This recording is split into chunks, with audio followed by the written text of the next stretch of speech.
Allez, salut les amis, c'est parti pour la matinale du samedi. Il est 11h16, fraîchement levé. On commence directement par Bitcoin sur le daily. Je remets ça à l'échelle, je zoome un peu. Donc, c'est moi d'abord cacher ce qui n'appartient pas au daily. C'est-à-dire ceci. Voilà. Donc, toujours dans le swing pullback, ici, jusqu'à preuve du contraire, puisque l'order flow est toujours baissier. Et je rappelle qu'il ne changera pas tant qu'on ne casse pas les 119 812. Donc voilà, toujours dans le scénario en bleu par défaut, d'accord. Même si on a un momentum qui est plutôt bullish pour le moment, le scénario à haute probabilité reste celui-ci, d'accord.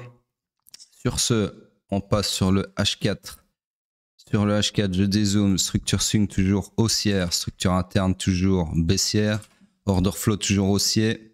On est toujours dans mon scénario ici tracé, d'accord, en bleu. Nous sommes structurellement toujours dans le high pullback qui peut aller maximum jusqu'au haut protégé du swing pullback, d'accord. Donc, on attend de voir si la target est atteinte. J'ai bien l'impression qu'on va y aller, puisque ici, on a créé de l'inducement vers mon supply. Et ensuite, on a un momentum bullish pour le moment. Donc, il y a beaucoup de chances qu'on aille faire cette mitigation et donc atteindre la target du scénario. Laissez-moi cacher ceci qui n'appartient pas au H4. Hop, voilà. Donc, il y avait un autre scénario en cours que je vous avais tracé hier, je pense, que j'avais décidé d'effacer pour pas avoir 36 000 scénarios. Attendez une petite seconde. Parce que je viens de voir qu'il y a un putain de moustique là qui cherche la merde. Donc voilà, en gros, on est toujours aussi dans ce scénario que j'avais mentionné hier, qui lui aussi se réalise plutôt pas mal. Attendez, je vais mettre pause parce que il y a un putain de moustique qui me rôde autour. Magnifique, magnifique, comment je vais éclater sa gueule. Bon, sur ce, on passe sur le M15, qui est toujours dans la même, voilà, la même structure que j'agrandis comme ceci. Donc structure swing haussière, structure interne toujours. Alors ici, elle était baissière, ensuite elle s'est perpétuée à la baisse ici, et là elle vient de se retourner à la hausse ici, comme ceci, il y a quelques minutes. Donc, nous sommes où? Nous sommes dans une structure swing haussière, comme je viens de le dire. Ensuite, il y a une structure interne haussière et l'order flow haussier également. Donc, nous sommes pas dur à analyser, hein, on est fully aligned à la hausse, d'accord? Tout est aligné à la hausse, on cherche des longs et uniquement des longs. Je récupère ce POI s'il veut bien, voilà. Et donc, le POI le plus proche du price action, pardon, pour chercher des longs, bah, c'est celui-ci, sauf que il nous intéresse pas puisque si le prix revenait dedans, on serait sur un order flow baissier quelque part ici, d'accord? Donc du coup, on a un POI qui est en train de se confirmer ici dans 9 minutes, qui serait celui-ci, d'accord? Donc si ce POI se confirmait, chose qu'on verra dans 9 minutes, vous pourriez éventuellement chercher des longs ici, d'accord? Allez, on passe sur... c'est quoi aujourd'hui? Ethereum, ouais, Ethereum, puisque c'est le week-end, il n'y a pas de pétrole. Donc, sur le daily, nous sommes dans une structure swing toujours haussière qui vient de se perpétuer à la hausse, d'accord? Parce que là, Ethereum, il est sous stéroïde.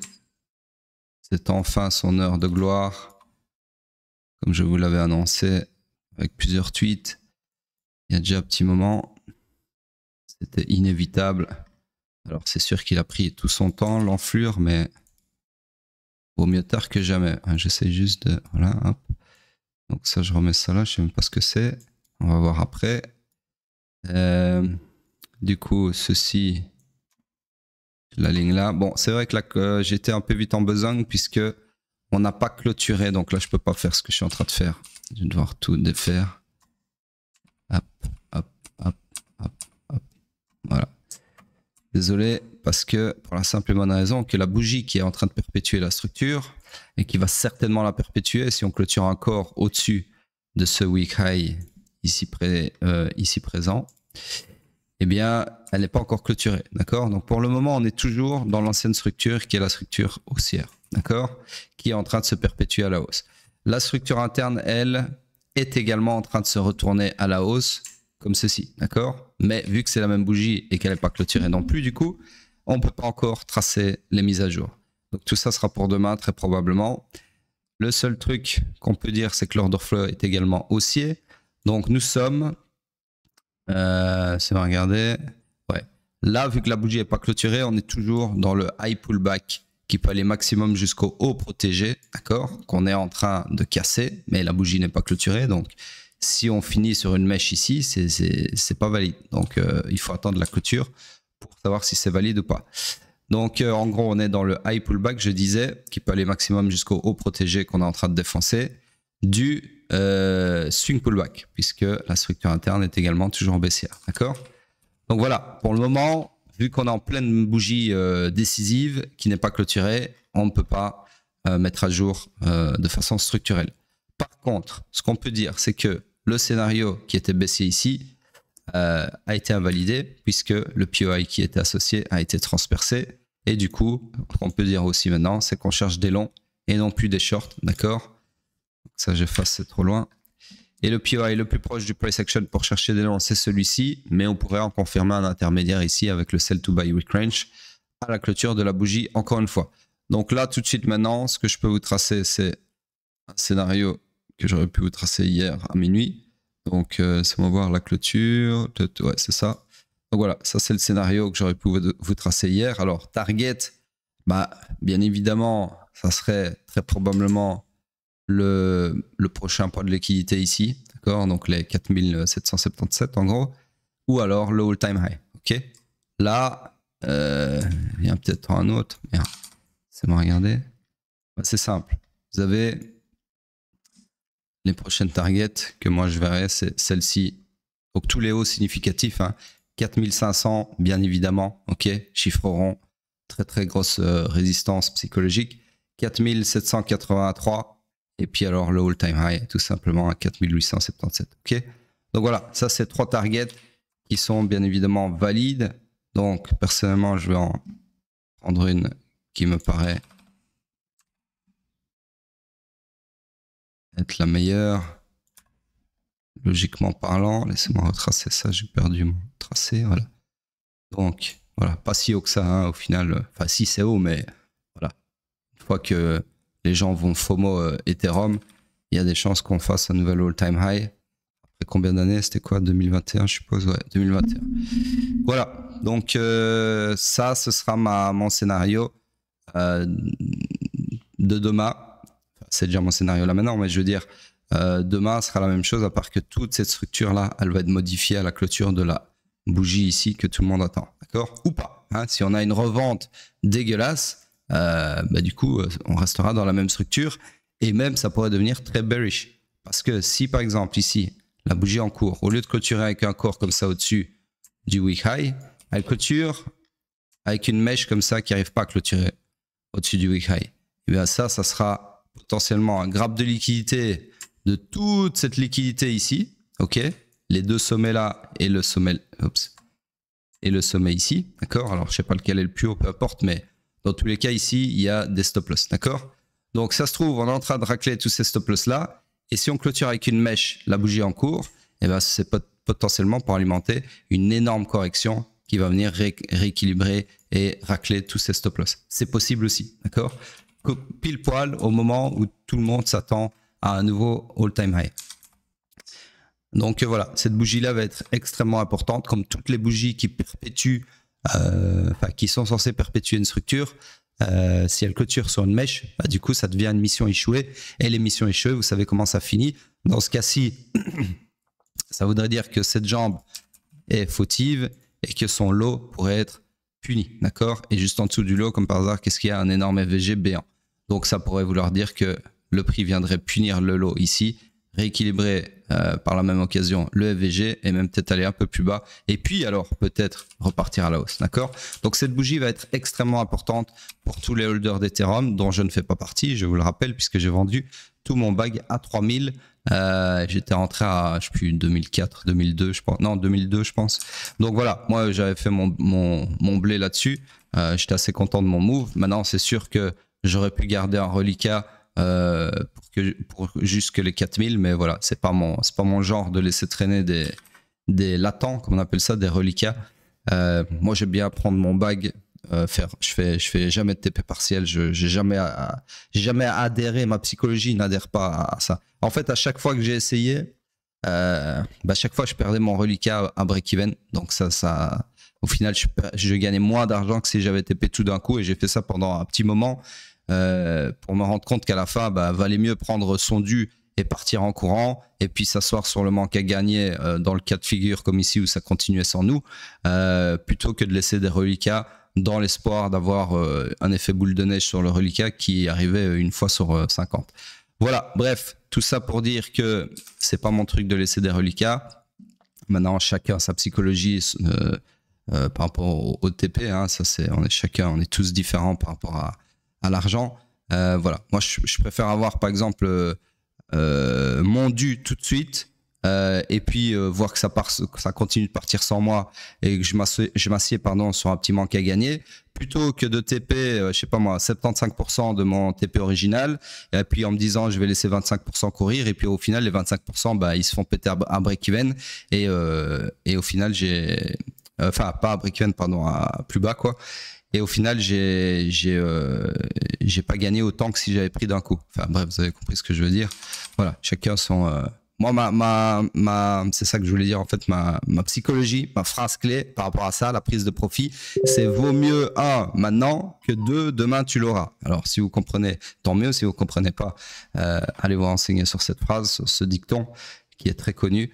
Donc voilà, ça qualifie bien ce que je ressens quand je prends mon profit. Sur ce, c'est tout pour Ethereum sur le daily, et on passe sur le H4. Sur le H4, laissez-moi cacher ceci. Oups, non, c'est là. Voilà. Donc sur le H4, nous avons perpétué la structure à la hausse, d'accord. Alors, je verrai la bougie exacte après. Hop, on va déjà récupérer ça. Hop. Et nous sommes dans cette magnifique structure H4 comme ceci, d'accord. Donc la bougie, c'est celle-ci. Hop. Tout ceci, ça m'intéresse plus, ça appartient à l'ancienne structure. On n'a pas de structure interne, en tout cas rien de flagrant. Et l'order flow est haussier, donc là on est fully aligned à la hausse, d'accord. Donc absolument rien à short pour le moment.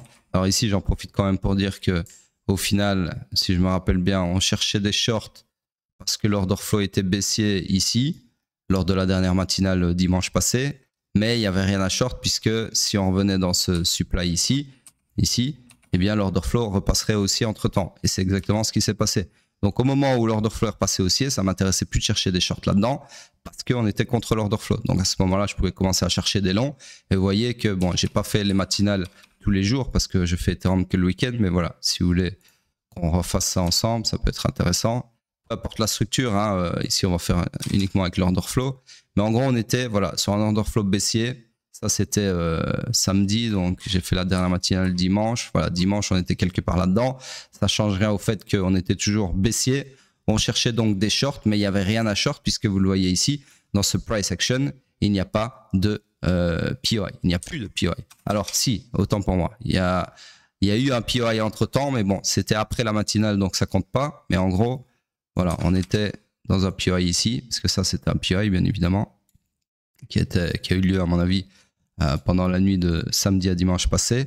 Donc ici, vous aviez, si vous étiez par exemple un somnambule, vous aviez un scénario à exploiter comme ceci, d'accord. Ça c'était valide.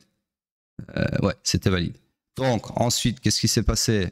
On a invalidé. Alors je ne vois pas à l'œil nu si on a vraiment invalidé, on va le mesurer.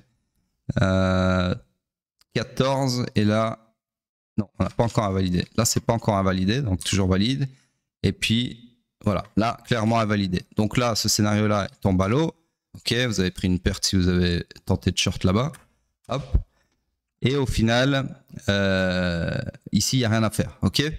Alors ensuite, voilà, order flow se retourne à la hausse. Donc à ce moment-ci, bah, ce POI là n'en est plus un et ne nous intéresse plus. Maintenant, on cherche des longs, mais on attend un POI. Oups. On attend un POI pour long. Donc là, pas de POI, puisque pas de FVG, d'accord? Là non plus, là non plus. Là, voilà, premier POI où vous pouvez chercher des longs, d'accord? Donc quand je vous dis c'est pas possible de choper à bottom absolu, de rentrer ici, c'est parce que vous devez attendre non seulement l'order flow qui soit dans votre sens, et deux, un POI, d'accord? Un POI. Donc à partir de ce moment-là, vous pouvez choper le bottom. Et le bottom, le trade du bottom, ça serait ceci, d'accord? Et donc quand on dit on trade à bottom, c'est on trade, on trade à bottom, d'accord? Les mecs qui disent, il y a les mecs qui disent je suis rentré au bottom là, ok, donc ici, ça c'est des gros mythomanes, d'accord? C'est des gens qui ont une maladie du cerveau, ou alors c'est des gens qui ont une chatte énorme, très très grosse, très très large, d'accord? Parce que rentrer là, c'est de la chance et rien d'autre. Un mec qui vous dit je suis rentré au bottom ici, ça c'est un vrai trader, d'accord? C'est un mec qui a attendu que le bottom se forme, qui a attendu les confirmations en ce sens, et puis qui est rentré dans ce cas-ci ici, d'accord? Voilà, donc en gros, on essaye de jouer ce bottom en blanc. Merde, putain, c'est chiant les gommettes parce que c'est toujours dur à effacer, voilà. Donc, on essaye de trader ce bottom en blanc via le premier setup qui nous est proposé après la formation du bottom, qui est ceci, d'accord? Donc, voyons voir si ça va être délivré. Je ne me souviens même plus. Mais en gros, c'est ça que vous auriez dû jouer. Donc là, on revient dedans. Et très important, l'order flow reste haussier dans ce cas-ci. On revient dedans. Est-ce que ça va tenir? Ouais, pour le moment, ça tient. Bon, allez un peu plus vite. Voilà, bah, au final, magnifique. Bah voilà, magnifique. Ok, donc ça, c'est un scénario qui aurait pu être tracé mardi si je faisais l'Ethereum tous les jours.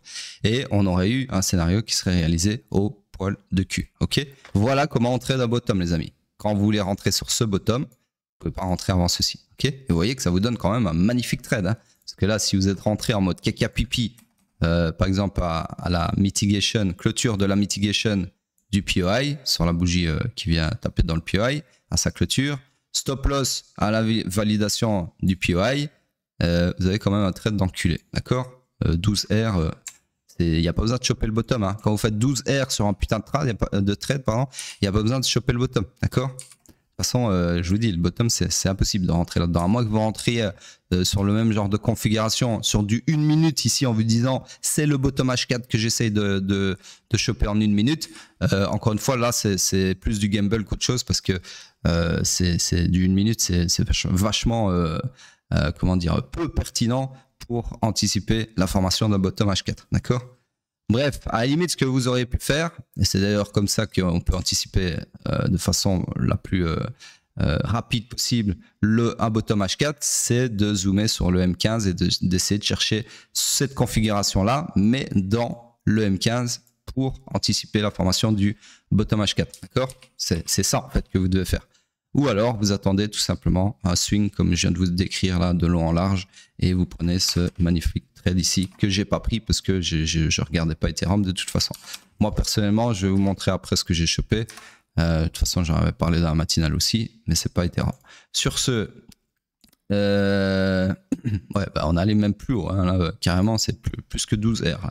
Bref, magnifique scénario sur magnifique POI. Après, ça se passe pas toujours comme ça, bien évidemment, mais là, en l'occurrence, c'était le trade de l'année à mon avis.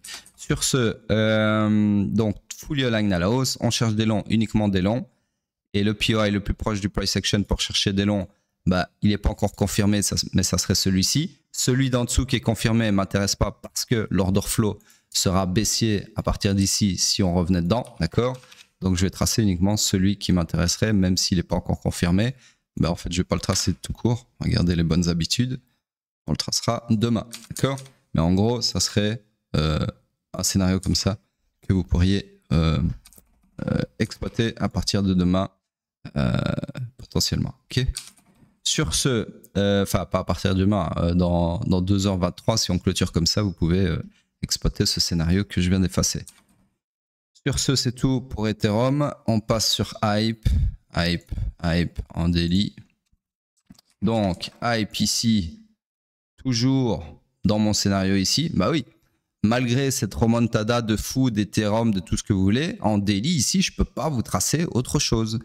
C'est toujours le scénario avec la plus grande probabilité de se réaliser parce qu'il est aligné avec l'order flow, parce qu'il est en train de faire un retracement dans un supply. D'accord? Donc, c'est comme ça. C'est mécaniquement, il n'y a pas autre chose à tracer. D'accord? Par contre, si on invalide ceci et qu'on casse les... alors, c'est pas... Je vous l'avais dit hier déjà de toute façon, mais le point de choc futur, il est là. D'accord? Donc, 46.10, c'est là où on pourra effacer ce scénario. Si on invalide ceci, on sera toujours dans ce scénario, même si on a invalidé ceci, d'accord? Parce que l'order flow sera toujours baissier. Bref, je vous le dis tous les jours, pour le moment, c'est ce scénario-là et rien d'autre, donc on est toujours dans le swing pullback. Sur ce, on passe sur le H4 et c'est là où ça devient un peu plus intéressant. Vu que c'est une time frame un peu plus basse, on peut y voir des mouvements de retournement plus tôt, bien évidemment, mais qui sont moins pertinents que si on les voyait sur le daily. C'est toute la problématique, tout le paradoxe entre les time frames, c'est que oui, les low time frames vous permettent d'anticiper entre guillemets des retournements sur la haute time frame, mais ces indices sont moins pertinents que quand ils se produisent sur la haute time frame directement. Hein. Ça, il faut choisir. C'est soit vous prenez le risque, enfin vous essayez de rentrer avant, mais vous prenez le risque que ce soit un faux signal, ou bien vous attendez que ça se confirme sur la haute time frame et vous rentrez un peu plus tard. Mais au moins vous rentrez avec un degré de pertinence de probabilité plus haut. D'accord? Sur ce H4, structure swing haussière, structure interne, laissez-moi regarder. Donc on était haussier ici, on a perpétué à la hausse, pour moi en tout cas ici. D'accord? Et l'order flow est toujours haussier aussi, donc on est toujours fully aligned à la hausse. Tout simplement chercher des longs. Alors mon scénario, malheureusement, on n'a pas l'air de revenir ici, ok, mais on approche tout doucement de la target. On a tapé la target au final, qui est la mitigation du supply. Je vous rappelle que mes flèches ici, c'est pas au prix, hein, c'est à l'élément près. Donc ici, l'élément de target, c'était ceci. Donc, au final, ma target, je devrais la mettre là pour bien faire, mais j'aime bien la mettre dans plus ou moins au milieu du POI. Hein, parce que c'est toujours un peu plus beau quand même à tracer. Surtout quand le POI est assez profond comme ça, je préfère le mettre au milieu. D'accord, d'ailleurs je vais le mettre là, voilà, que de le mettre sur le distal, sur l'edge, sur la borne du POI. Je trouve ça beaucoup moins beau de faire un truc comme ça. D'accord. Bref, mais la target c'est rentrer, taper ceci. Ok, donc là la target a été atteinte. Je vais quand même laisser encore un petit peu le scénario pour voir si on monte un peu plus haut dedans. Mais voilà, considérez que la target a été atteinte. Sur ce, un scénario intermédiaire que je pourrais tracer, ça serait ceci, si on a une confirmation à la clôture. Et donc, vous auriez, pareil, un scénario comme ça. D'accord? Target, on verra plus tard en temps et en heure. Mais là, pour le moment, je ne peux pas vous le tracer puisque la bougie ici n'est pas encore clôturée et elle le sera dans 2h20. Bref, quand je vous disais j'ai joué quelque chose, c'était bien évidemment hype, puisque ceux qui regardent la matinale tous les jours, il y a des fois je donne des scénarios. Alors je ne vous dis pas de les prendre et je ne dis pas si je les prends non plus pour n'influencer personne. Mais voilà, je vous avais dit qu'ici, je m'étais bien arrêté dessus, je m'en souviens très bien. J'avais dit, je m'en souviens très bien et pourquoi je l'ai pris après la matinale. J'étais en train de faire une matinale et je vous disais que c'était vraiment très beau setup ici. Alors je vous invite à aller revoir, hein. C'était la matinale à mon avis du lundi. Ouais, c'était la matinale de lundi. Non, pardon, attendez, c'est quoi ça? Ouais, c'est ça.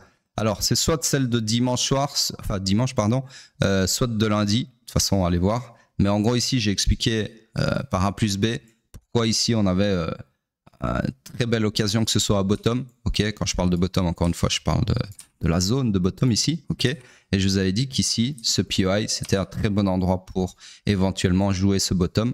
Et c'est ce que j'ai joué. Donc moi, je suis rentré dans cette mélasse ici, quelque part. Et là, je suis toujours en full position.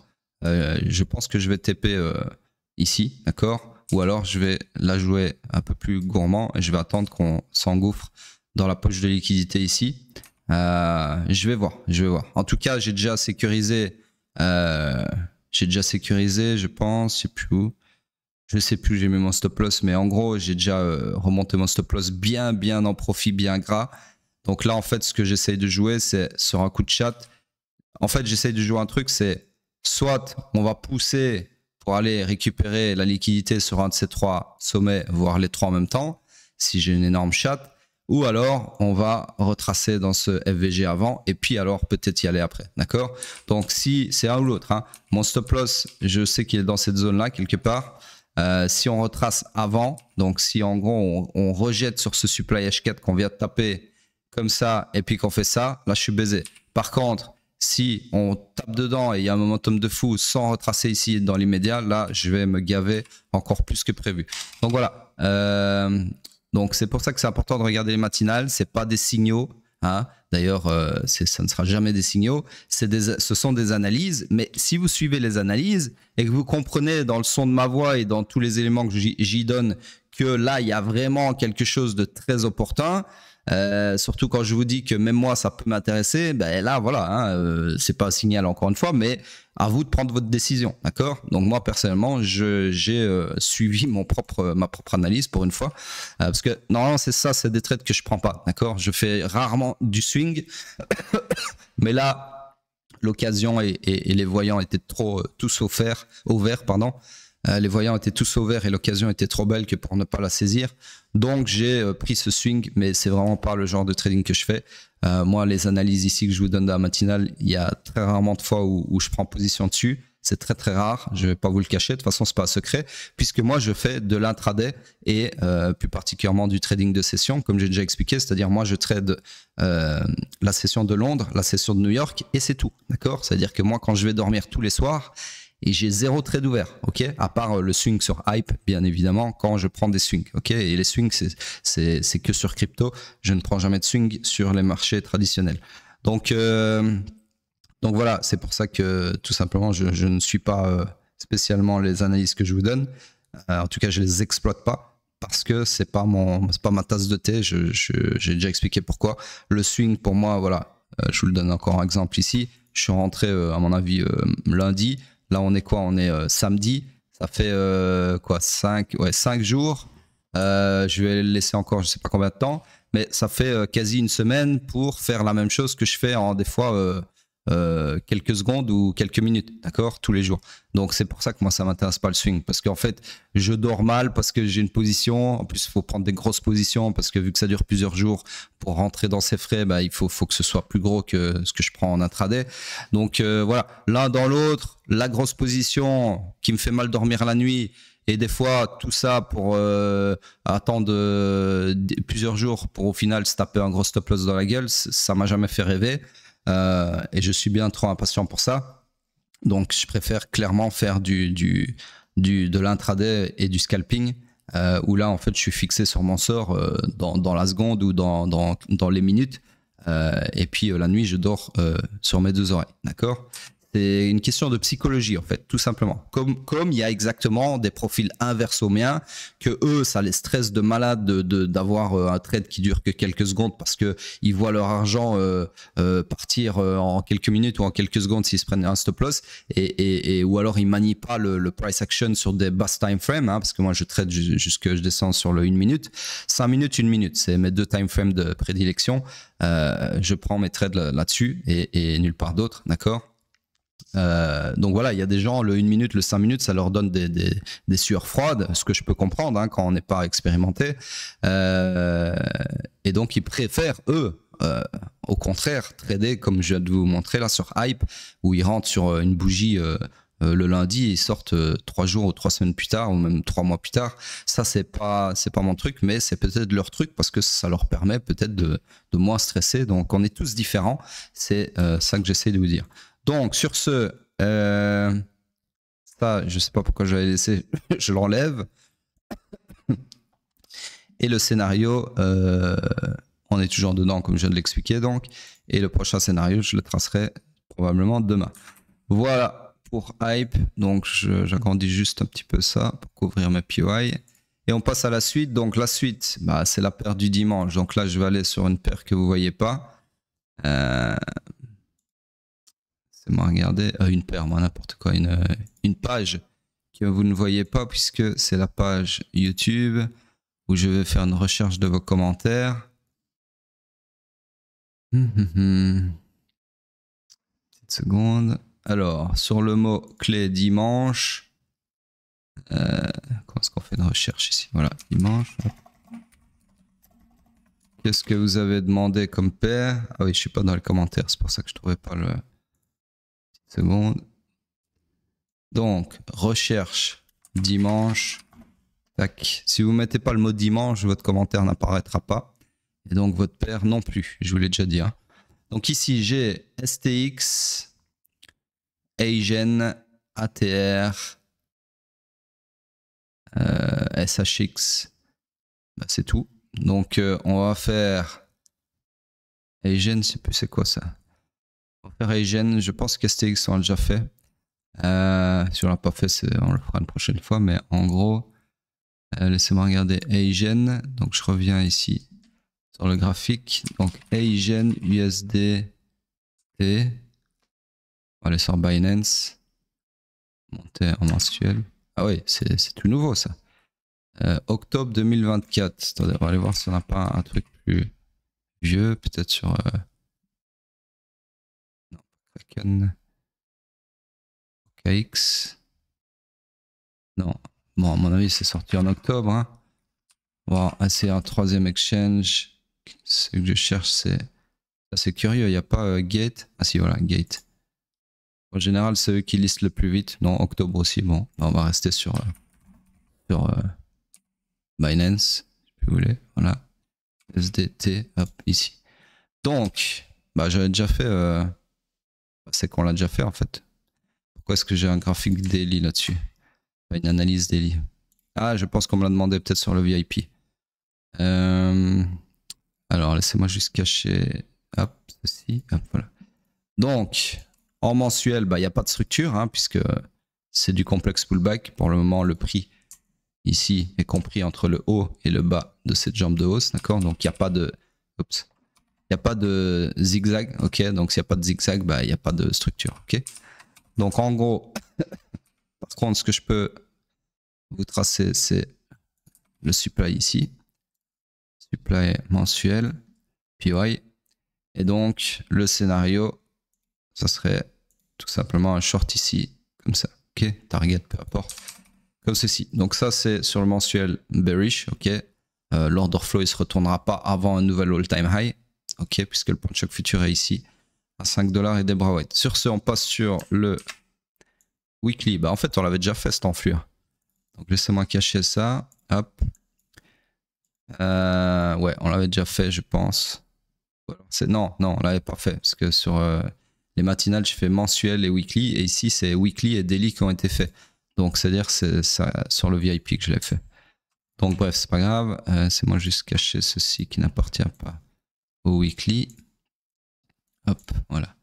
Donc, sur le weekly, bah, toujours dans une structure swing baissière. L'order flow vient de se retourner à la hausse. Donc, ici, on cherche des longs. Alors, il n'y a plus de POI, mais il y en avait un ici sur lequel on est en train de rejeter. Enfin, où on vient de rejeter. Donc, en gros, le scénario que j'aurais pu tracer il y a quelques semaines, ça aurait été, clôture, elle est où? La clôture, elle est à 84. Donc, c'est là. Comme ceci. J'aurais pu vous tracer exactement ce scénario-là. Comme ceci. Target, bah, forcément, le supply d'en face qui est imbriqué dans un supply mensuel. Donc, très gros mur, très bel endroit technique pour prendre votre TP, d'accord? Partiel ou pas, on s'en fout. Donc voilà, là c'est plutôt bullish pour le moment. Pourquoi? Parce qu'on est dans ce scénario bullish, tout simplement. Et surtout ici, on a une très belle poche de liquidité. La liquidité ici qui a été engineered, top liquidity, qui a été créée, d'accord? Donc là, il y a fort à parier. Bon, après vous allez me dire, il y a de la liquidité des deux côtés, hein, puisqu'on a aussi de la liquidité ici. En gros, on est en train de faire un triangle de liquidité. Mais l'avantage, c'est que l'order flow est haussier, d'accord? Et qu'on a déjà fait une mitigation, enfin qu'on est en train de réagir post-mitigation de cette demande. Donc, avec tout le momentum qu'il y a sur Ethereum, etc. et les alt, il y a beaucoup de chances que celui-ci suive aussi et qu'on s'engouffre comme ceci, d'accord? Donc, voilà, à voir. Après, on pourra avoir un petit mouvement crapuleux qui vient chercher la liquidité au sud pour alimenter la hausse. Mais dans la configuration actuelle, c'est peu semblable, peu probable, pardon. D'accord. Donc voilà, en tout cas pour le weekly qui est bullish pour le moment. par rapport à ce scénario. Je vais juste regarder le daily, ce que ça avait fait. Ouais, daily, vous voyez, j'avais tracé ce scénario-là sur... attendez, je vais cacher ça parce qu'on n'y comprend plus rien sinon. Hop, hop, hop, hop. Voilà. Donc daily, on avait ce scénario-là qui s'est réalisé quasi puisqu'on a presque tapé dans le supply ici. Donc voilà, à voir. Par contre, il n'en a pas eu de mitigation de la demande que je suis en train d'allonger. Mais voilà, on ne peut pas tout avoir. En tout cas, le scénario est dans le bon sens. Donc voilà pour le moment, pour votre analyse sur Agen. Sur ce, on passe sur sur Bitcoin d'abord en weekly. Donc ici, malgré cette remontada, toujours une inside bar, toujours rien de plus à dire que hier. C'est-à-dire, on attend toujours de super le haut ou le bas de la bougie de la semaine précédente. Par défaut, on est toujours dans ce scénario haussier. La grosse question, c'est est-ce qu'on va taper la target ou est-ce qu'on va d'abord faire une mitigation de cette demande ici? J'en sais foutre rien. Sur ce, on regarde vite fait la dominance qui, elle, bien évidemment, crash. Vu le momentum qu'on a sur les alts, c'était obligatoire. Donc voilà, on arrive tout doucement à la target. Une fois qu'on arrive là-dessus, comme j'ai dit hier, ce sera peut-être temps de commencer à prendre vos profits sur les alts parce que si on arrive là, il y a beaucoup de chances qu'on ait une réaction. Ou pas, hein, on peut aussi aller purger toute cette liquidité ici après l'invalidation de la demande. Mais en tout cas, ici, c'est un niveau qu'il va falloir surveiller en temps et en heure. Si vous voulez pas TP sur vos alts, au moins surveillez ce qui se passe comme réaction là-dessus. Sur ce, on regarde Ethereum contre Bitcoin vite fait, qui lui, alors hier, je vous avais dit de surveiller ce niveau-là. Au final, on a eu 0 réaction dessus, d'accord? Donc complètement fait défoncer, ok. Même quand on est arrivé dessus, on a eu une toute petite réaction, puis c'est passé au travers pendant la nuit. Donc très bien. De toute façon, c'est souvent le cas hein, quand vous avez des minces supply comme ça. Donc ici, sell to buy, buy to sell weak range, pardon. Les weak range, en gros, c'est souvent ça. Hein, ça tire pas des masses. Par contre, ici, voilà, c'est une autre histoire. Celui-ci, on va voir. Maintenant, honnêtement, encore une fois, hein, je vous ai dit, hein, ça c'est pas de l'opium avec un H, ce scénario-là, c'est parce que ici, ça c'est du caviar, ça c'est du putain de caviar pour le market maker, c'est-à-dire que ça fait des années, depuis 2021, il y a une accumulation de stop loss ici, et il y a un moment, le market maker, il revient chercher toute cette liquidité, d'accord? Il en a besoin, c'est comme ça, ok? Donc en gros là, il y a des chances que ça saute aussi, ça m'étonnerait pas, et qu'on aille taper toute cette poche de liquidité là, et puis après la suivante ici, et puis la suivante ici. Bon, pas tout d'un coup, hein, et puis encore tout ça. Mais en gros, c'est pour ça que je vous ai mis un scénario de psychopathe comme ça, parce que moi, je ne vois pas comment, pourquoi en fait, il s'arrêterait avant d'avoir raclé tout ça, d'accord? Alors, ça peut vouloir dire des choses de fou pour Ethereum. C'est-à-dire que si vraiment sur cette paire-là, on a cette remontada de malade mental, je peux vous dire qu'Ethereum, les targets, c'est 10K, c'est que dalle, d'accord? Alors maintenant, je ne suis pas là pour donner de l'opium avec un H, encore une fois, vous me connaissez. Mais techniquement, ici, il se trouve que c'est plausible, ok? C'est plausible. C'est plausible, c'est tout à fait plausible, mais il ne faut pas prendre ça pour du pain béni. On peut très bien aussi, n'oubliez pas qu'on est dans une structure baissière, donc on peut très bien aussi avoir un accomplissement de la destinée, aller taper la demande mensuelle ici et laisser tous ces permaboules sur le carreau encore une fois, d'accord? Donc voilà, à voir en temps et en heure. Encore une fois, ça sert à rien de... Ici, vous m'avez jamais vu tracer des scénarios d'une amplitude pareille. Là, c'est un petit peu de l'excès de zèle, je vous l'accorde. Mais ça reste plausible, ça c'est très important, d'accord? Techniquement implausible, pas plausible comme les permaboules qui vous foutent des scénarios comme ça sur toutes les paires du monde et qui disent oui mais c'est plausible. Oui, forcément, tout est possible dans un sens comme dans l'autre, mais il faut que ce soit appuyé par une analyse technique et là c'est le cas, d'accord? Bref, tout ça pour dire que c'est mieux de suivre en temps et en heure à chaque fois où Ethereum arrive, d'accord? Donc prochain arrêt, si on invalide encore ce supply, ça sera le suivant ici tout simplement, d'accord? Et puis si on invalide encore celui-là, ça sera encore le suivant ici, d'accord, etc., etc. Et ce, sur toute la montée ici, si montée il y a. On peut très bien ne jamais voir ces POI là, d'accord? Donc voilà, en tout cas, pour le moment, vu le momentum, je pense qu'on va aller titiller cette poche de liquidité, d'accord? Ça, je peux pas vous dire, mais là, il y a des chances qu'on y aille. Maintenant, attention, hein, pas vendre la peau de l'ours avant de l'avoir à valider. Ici, on est toujours dans un supply. Donc, tant que ce supply-là n'a pas été transpercé, on peut toujours voir une réaction. D'accord? D'autant plus qu'ici, on est monté comme des malades sans rééquilibrer du tout cet énorme EVG. Donc, il y a des chances que soit on revienne ici dans une demande qui se crée et puis qu'on parte, ou alors qu'on revienne plus bas, d'accord? Rééquilibrer le FVG partiel et puis on part, etc., etc. N'oubliez pas que le marché ne monte pas comme ça, d'accord? Le marché monte et montera toujours en zigzag, ok? Donc, il faut vous attendre à un moment donné à des scénarios de retracement, d'accord? Le plus important, c'est de savoir doser, savoir jauger ces retracements pour ajuster vos stop loss si vous êtes dans des montées sur du long terme, d'accord? C'est ça le plus dur, hein? C'est le risk management, c'est ajuster le stop loss en temps et en heure. Voilà. Donc, c'est tout pour cette matinale. Bien dodu, je vous l'accorde, puisque j'ai parlé pendant 40 minutes. Ça faisait un moment. Mais là, il y avait des choses à dire. Sur ce, n'oubliez pas de laisser vos commentaires. Alors, laissez bien vos commentaires, parce que là, il y a de moins en moins de commentaires, il y a de moins en moins de vues. Alors, je ne sais pas si c'est parce que le marché... il n'y avait pas grand chose à dire et que les matinales duraient 10 minutes, donc il y a moins de vues. Mais voilà, si on tombe encore dans les vues, il y a un moment, je ne vais pas me faire chier pour 20 personnes. Ok, d'accord? Ça, je l'ai dit depuis le début. Donc, partagez à vos amis, faites faire des vues, je sais pas, mettez les commentaires, partagez sur vos réseaux sociaux. Même si vous avez un follower, ça reste des choses qui peuvent être visitées et repartagées par l'algorithme et visitées par des nouveaux viewers, d'accord? Donc, ne sous-estimez pas votre compte, la portée de votre compte. C'est pas parce que vous avez 2 followers que votre contenu n'est vu par personne. Ok, voilà. Donc, sur ce, retweetez aussi pour participer au concours. Retweetez le tweet annonciateur de la matinale tous les jours si vous voulez être tiré au sort le 1er septembre pour gagner un mois de mentorat gratuit. Sur ce, je vous dis à plus tard.